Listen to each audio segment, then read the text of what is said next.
Me, 25, and my BF, 33, have little trips planned this year. We both have jobs, and we live together. My job pays probably 5x more than his does, but his job pays cash only. My BF called to remind me today that he is going on a weekend trip out of state to visit an old friend. I have no problems with that, but I do want the bills paid before he goes if they are due before his trip. He tells me he will pay the rent 6 days late, there's a 5-day grace period, and pay the late fee for doing so. This upset me because I don't want that on my rent record. Only my name is on the lease, and I know they keep track and document late payments. I'm unsure if it'll prevent me from getting a rented apartment later in the future, or not, but still the fact remains that you can pay the bill on time, so do it. He would rather use the rent money to fund his trip since he'll get paid the day he returns, and says he will use that money to put towards the rent plus the late fee.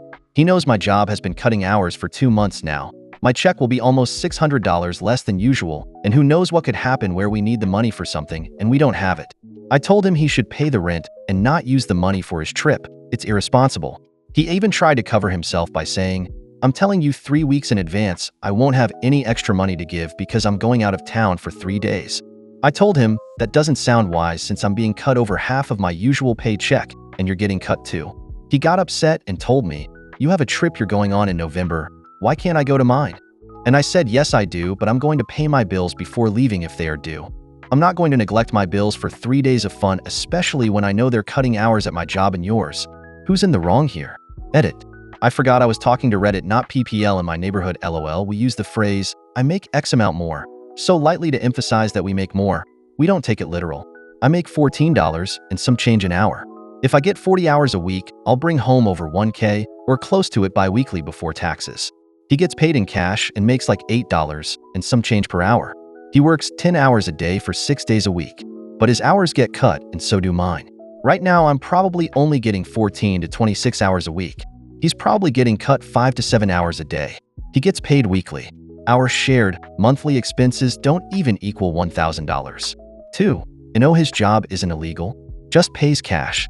He got the job when he was trying to dodge wage garnishment for a child that wasn't his until his court date, which they've now cleared him of. 3. He has a child by his ex. 4. He's looking for another job. I put applications in for him on my own because I know I'm more consistent and won't give up after the first denied application email. Plus, I was trying to help. Additional information from OP. OP. No, I definitely explained it wrong. I forgot this is Reddit. I'm talking to LOL in my area. We just say X amount more to signify we make more than that person. It's not an accurate representation though. Sorry. He gets paid $8.50 an hour. Works 10 hours 6 days a week. I get paid $14.25 and work various hours throughout the week, usually totaling up to 30 to 40 hours a week. But he's being cut. His boss probably lets him work 3 or 4 days at 10 hours and the rest at 5 or 7 hours. My job is giving me like 3 to 4 off days a week. I'm getting less than 30 hours a week for the last month. It was even less than 20 few weeks ago. Relevant comments. Commenter. The answer to this one is obvious. NTA. And at 33, he should have more sense of responsibility around finances. IMO. I would ask him if he'd still be doing this if it was his name solely on the lease. Or consider living separately if this is the norm. Does he pay bills that are in his name late also? If not, that's a huge sign that this might be a deeper sign of how he values things that matter to you. OP. We are considering living separately, and yes, he pays his bills in his name late a lot of the time. OP on getting a separate account so she isn't tied to her boyfriend's finance. He needs to pay child support. OP. We aren't financially tied together, so I'm not being dragged down, but I do understand what you're saying. He was when he started. He was paying child support for someone else's child. But the courts finally threw out the case. So now he's just working here for no reason. He needs to be looking for better now. OP's boyfriend's living situation. OP. Long story, he lived in his own place. He made his family house his home since nobody lived there.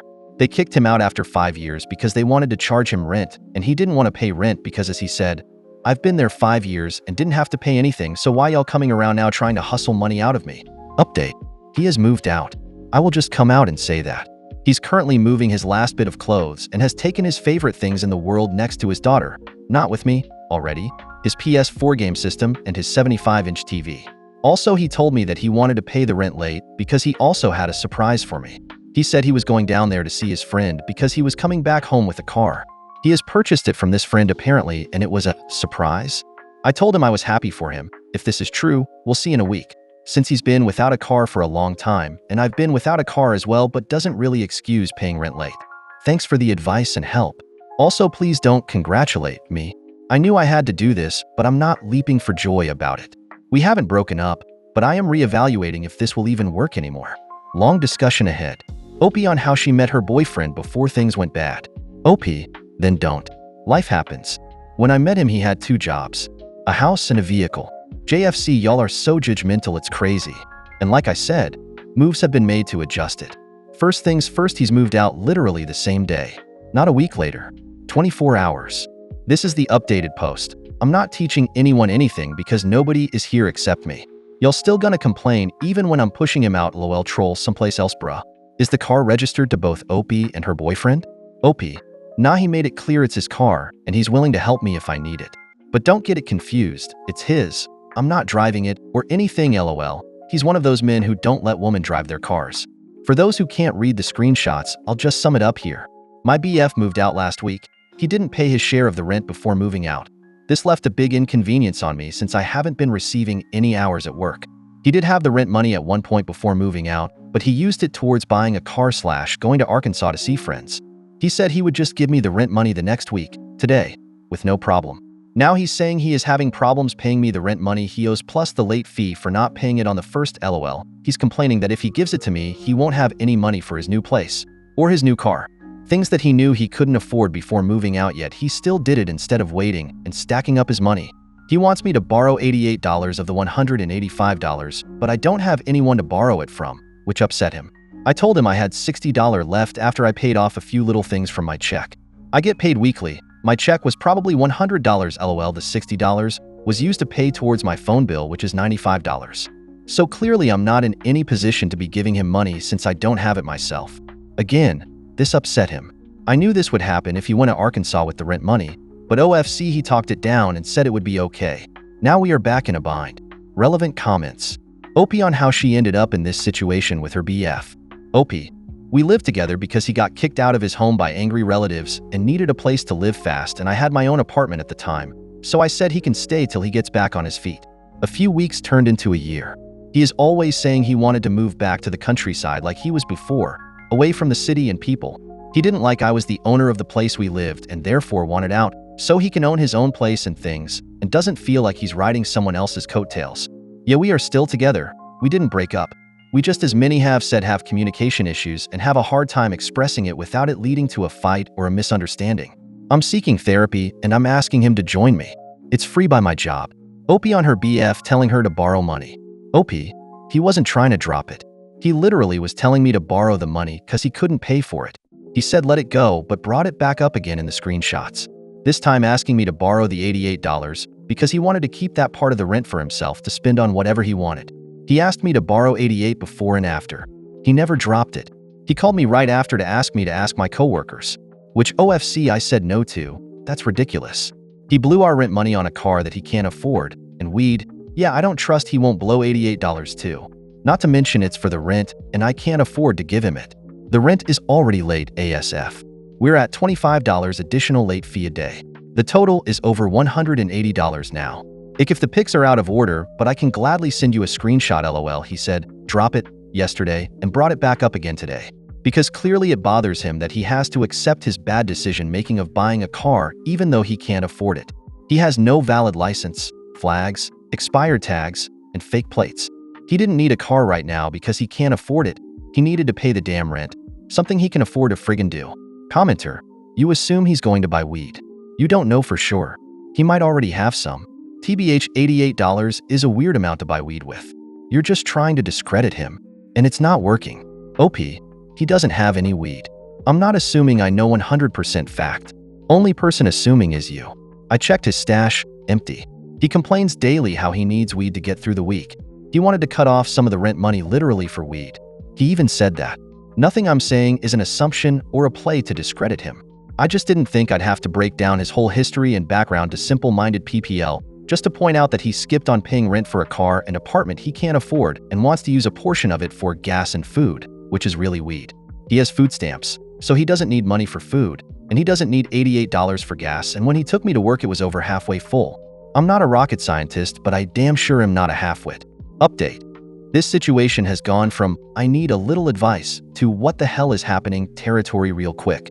After my last post, I had a long, heated discussion with my boyfriend, let's call him James. Spoiler alert, it didn't exactly go how I thought it would. So, after James moved out, things were tense, but I figured we'd at least handle the rent like grown adults. But nope, he's now acting like I'm his bank. All because he mismanaged his money and blew it on a car he can't even drive legally.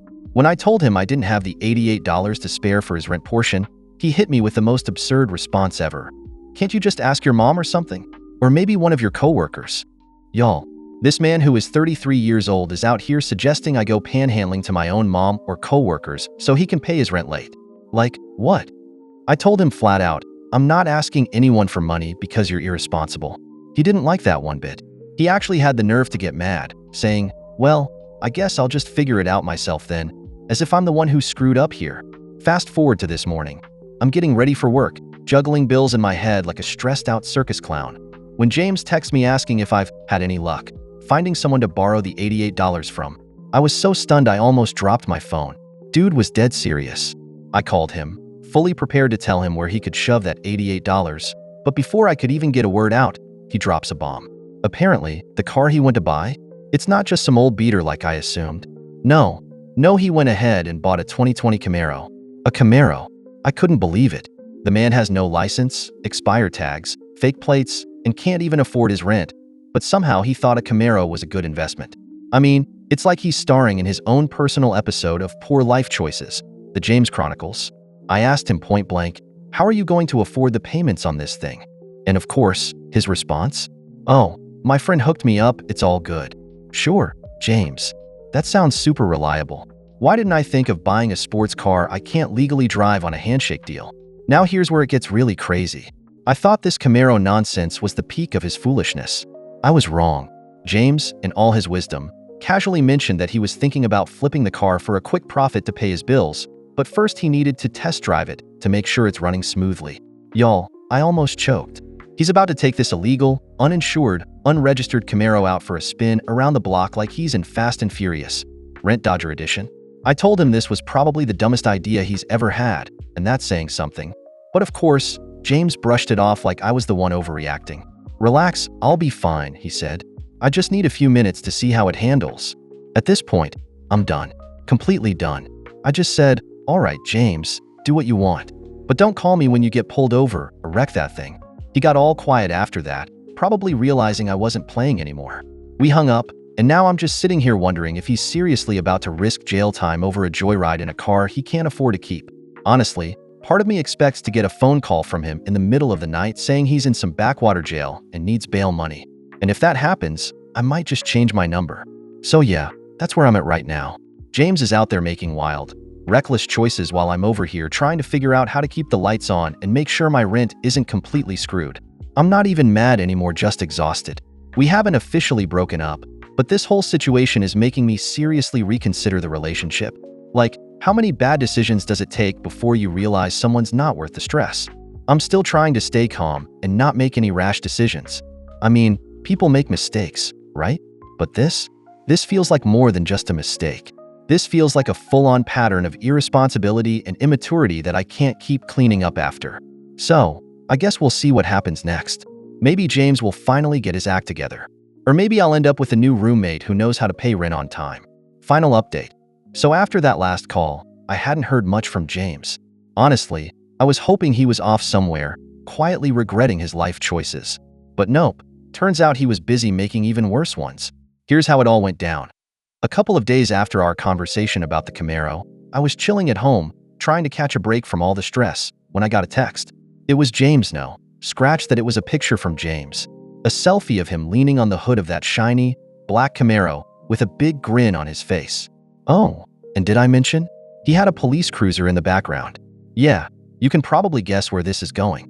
I immediately called him, fully expecting to hear some wild story about how he got pulled over for speeding. But when he picked up, all I heard was chaos. Sirens, people shouting, James talking a mile a minute about how the cops were being unfair.